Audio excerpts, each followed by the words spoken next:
someone mentions Ohio to somebody, scary ghosts and spooks may be the last thing on someone's mind. However, near the heart of Ashtabula City, in Ohio's largest county of the same name, lies one of Ohio's most tragic and haunted places in the entire state, where the burned and broken remains of the Pacific Express still whisper their final agonies on freezing December nights. If you're ever driving through downtown Ashtabula, Ohio, and you've got the nerve, why not take a little detour and visit the site of the infamous train wreck? History books will tell you it was simply one of America's most deadliest railroad disasters. But the locals, they know the real story.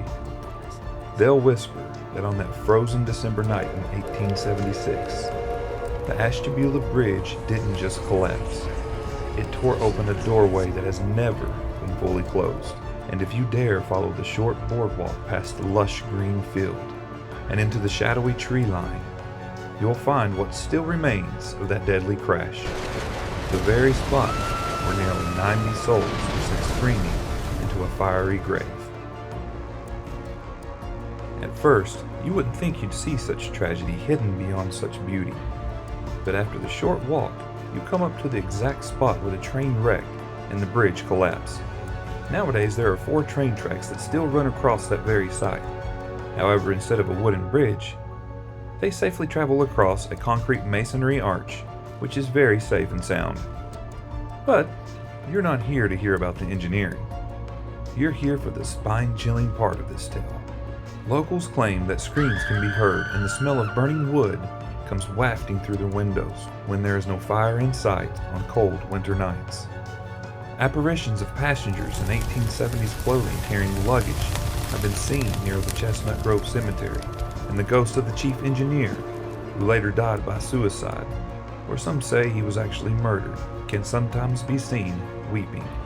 Flickering lights, lanterns of the dead, have also been reported being seen around the train site.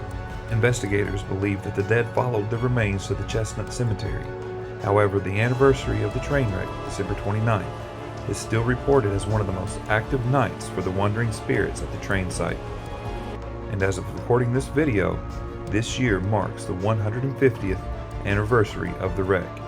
So, if you find yourself passing through Ashtabula this December 29th, maybe you'll feel brave enough to take a quiet stroll down to the old train wreck site after dark. Just remember, the bridge may have been rebuilt, but the doorway was never fully closed. The restless souls of the Ashtabula horror are still waiting down by the river. Some say they're searching for fellow passengers. Others say they're still trying to escape the flames. So go ahead, visit if you dare. Just don't be surprised if you hear footsteps from behind you, or a desperate voice whispering for help on the wind.